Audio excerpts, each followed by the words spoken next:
रेवती आज सकाळपासूनच किचनमध्ये कामाला लागली होती. आज तिच्या नंदेच्या काही मैत्रिणी घरी येणार होत्या. त्यामुळे तिच्या नंदेने जेवणाची मोठी लिस्ट काढून वहिनीला दिली होती. त्यासाठी रेवती या कामाला लागली होती. मधूनच तिने घरातल्या लोकांसाठी पण जेवण तयार केलं. आता तिच्या सासूला वेगळंच काहीतरी खायचं होतं, तर सासऱ्यांना दुसरंच काहीतरी खायचं होतं. या सगळ्यात रेवती सकाळपासूनच किचनमध्ये काम करत होती. मध्येच तिचा मुलगा रुपेश किचनमध्ये आला आणि म्हणाला, आई, मला ही रसमलाई खायची नाही, तू खाऊन टाक ना. तेव्हा रेवतीला आठवलं की कामाच्या गडबडीत तिने सकाळपासून काहीच खाल्लेलं नाही. ती रसमलाई घेऊन खायला लागली.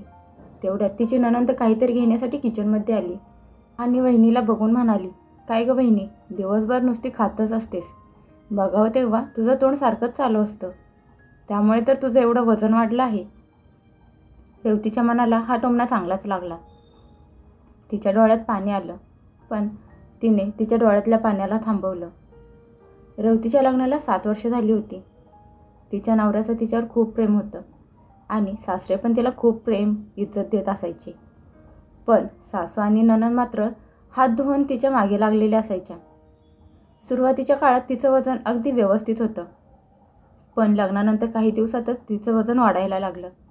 दवाखान्यात जाऊन टेस्ट केल्या तर समजलं की तिचं थायरॉईड वाढलं आहे. डॉक्टरांनी औषध दिलं होतं, पण तिच्या खाण्यापिण्याच्या काही वेळा ठरलेल्या नव्हत्या, त्यामुळे औषधांचा परिणाम होत नव्हता. काम करण्याच्या नादात ती वेळेवर जेवत नव्हती आणि काही वेळा खूप भूक जास्त लागली असल्यामुळे प्रमाणापेक्षा जास्त खात असायची. ती प्रत्येक वेळी ठरवायची की ती पण वेळेवर जेवण करत जाईल, पण तिची सासू आणि नणंद तिला काही ना काही कामात व्यस्त करत असायच्या. त्यामुळे तिला रोजच जेवायला उशीर होत होता. तिला कधी कधी असं वाटायचं की ती स्वतःकडे लक्ष देत नाही, पण ती विचार करायची, जर मी सासूने आणि नंदेने सांगितलेली सगळी कामं करून त्यांना आनंदात ठेवलं तर यापेक्षा छान दुसरी कुठलीच गोष्ट असू शकत नाही. कारण तिला असं वाटायचं की त्यांनी सांगितलेली सगळी कामं त्यांच्या मनाप्रमाणे केली की त्यांच्या मनात तिच्यासाठी जागा तयार करू शकेल. पण असं काहीच झालं नाही. उलट तिची तब्येत दिवसेंदिवस बिघडत चालली होती. तिचं वजन खूप वाढलं होतं, तरी पण आतून तिला फार कमजोरी, थकवा जाणवत होता. अधूनमधून तिला चक्कर पण यायला लागली होती.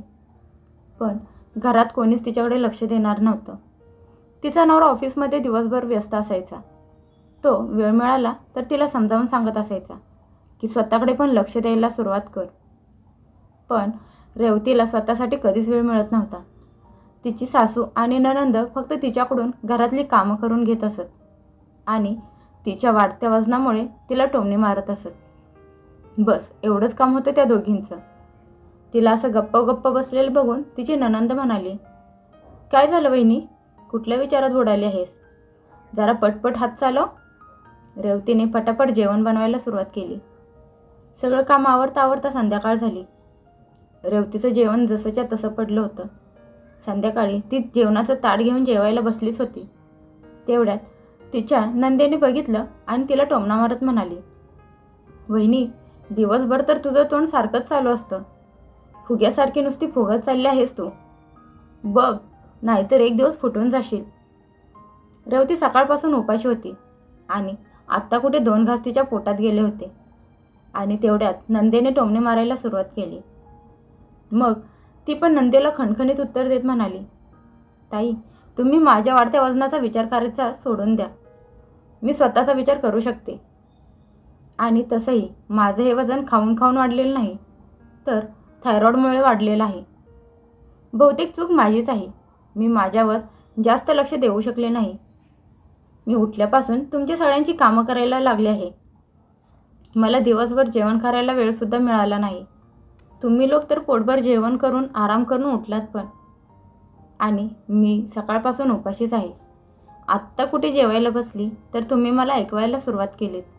तुम्ही मला दिवसभर सारखं सारखं खाताना कधी बघितलं? ती तर रुपेशने मिठाई खायला नकार देत होता म्हणून ती मिठाई मी खाल्ली. त्याशिवाय सकाळपासून मी काहीच खाल्लेलं नाही, म्हणून मी दिवसभराची उपाशी आत्ता कुठे जेवायला बसली. तरी पण तुम्ही मला टोमणे ऐकवत आहात. मी तुमच्यासाठी सगळं काही करून बघितलं, पण त्या केलेल्या कामाचं काहीच फळ मला मिळालेलं दिसत नाही. त्यामुळे आत्ता मी ठरवलं आहे, आता इथून पुढे सगळ्यात अगोदर मी माझा स्वतःचा विचार करणार, स्वतःच्या तब्येतीकडे लक्ष देणार आणि मग बाकीची कामे करणार.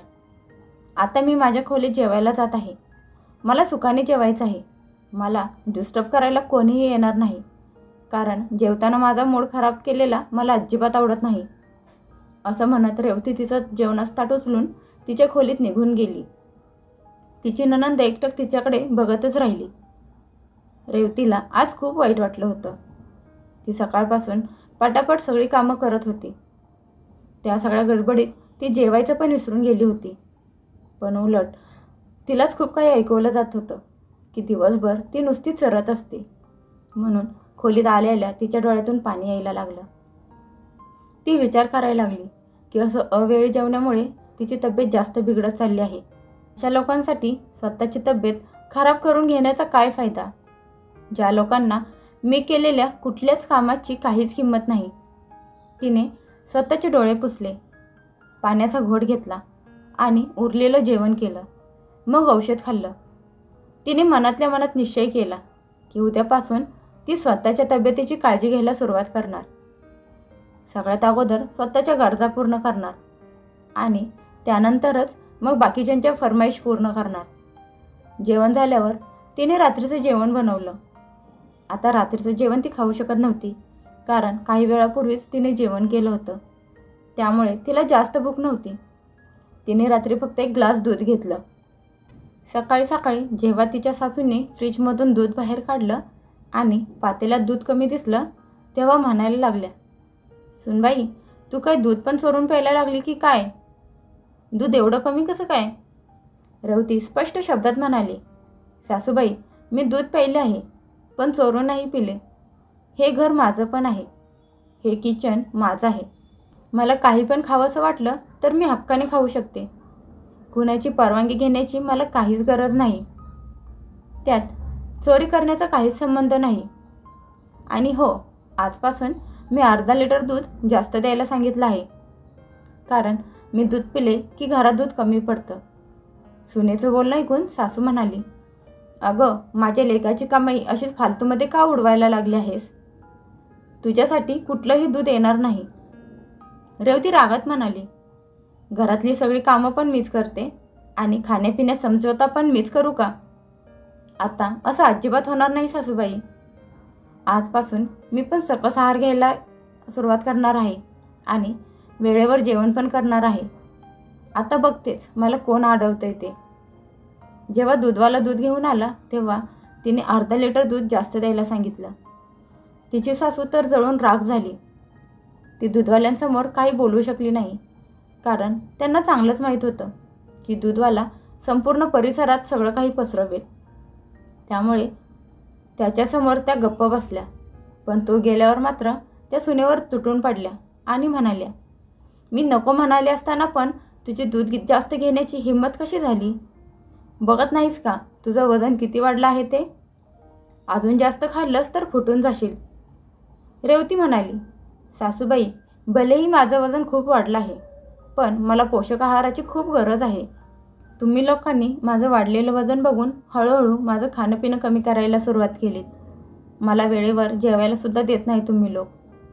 आणि वरून अजून असं म्हणता की एक वेळ जेवली नाहीस तर तुझंच वजन कमी होईल. पण तुमच्या आशा करण्यामुळे मला अशक्तपणा यायला लागला आहे. एवढं वजन असून पण मला चक्कर यायला लागले आहे. अशात मी चक्कर येऊन पडले आणि माझं हाड मोडलं तर तुम्ही लोक मला घरातून उचलून बाहेर फेकून याल. त्यामुळे आता इथून पुढे माझी काळजी मलाच घ्यायला पाहिजे. असं म्हणत ती झटक्याने बाहेर निघून गेली आणि तिचा चहा घेऊन बाल्कनीत येऊन आरामात चहा पीत बसली. तिची सासू रागात बाल्कनीत आली आणि म्हणाली, अरे, घरात अजून कोणी सुटलं नाही आणि तू चहा घेऊन पीत पण बसलीस? रेवती म्हणाली, सासूबाई, मी सगळ्यात अगोदर उठते.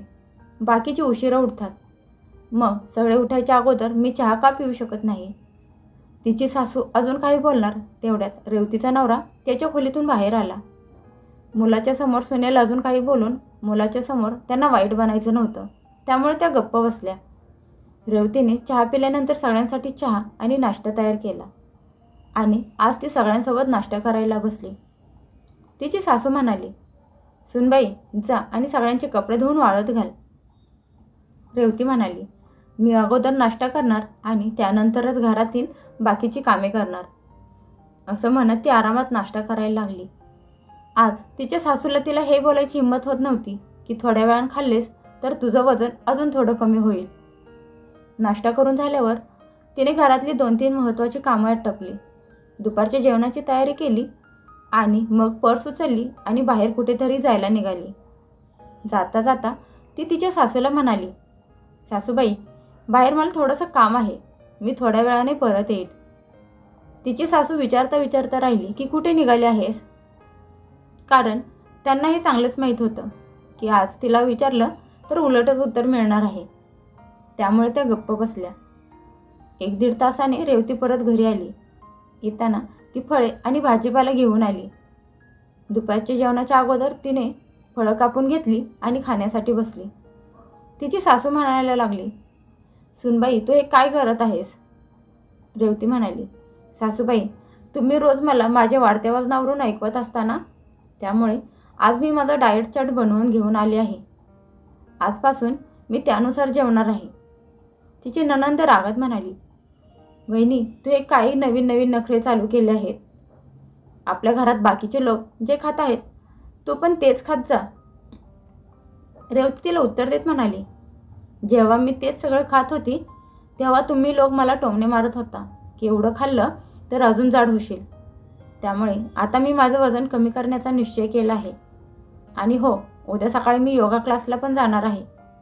त्यामुळे चहा करण्याची जबाबदारी तुमच्यापैकी कोण उचलणार असेल तर उचला, नाहीतर क्लासवरून परत आल्यावर मी सगळ्यांसाठी एकत्र चहा बनवत जाईल.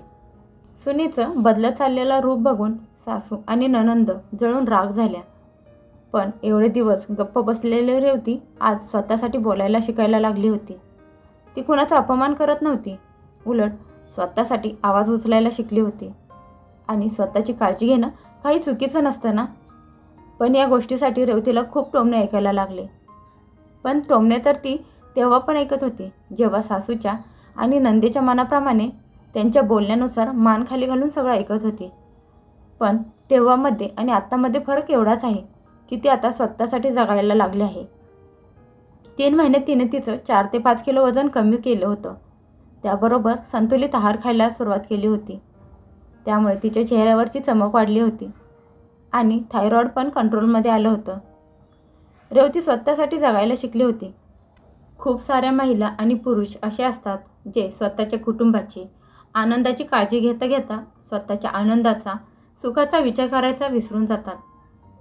त्यांना त्यांच्या आयुष्यात आनंद याच गोष्टीचा असतो की ते त्यांच्या कुटुंबातल्या प्रत्येकाच्या गरजा पूर्ण करत आहेत. पण जर कुटुंबासाठी जगायचं आहे तर स्वतः पण निरोगी राहणं खूप गरजेचं आहे.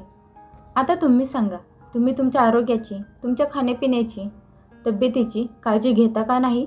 कमेंट करून नक्की सांगा.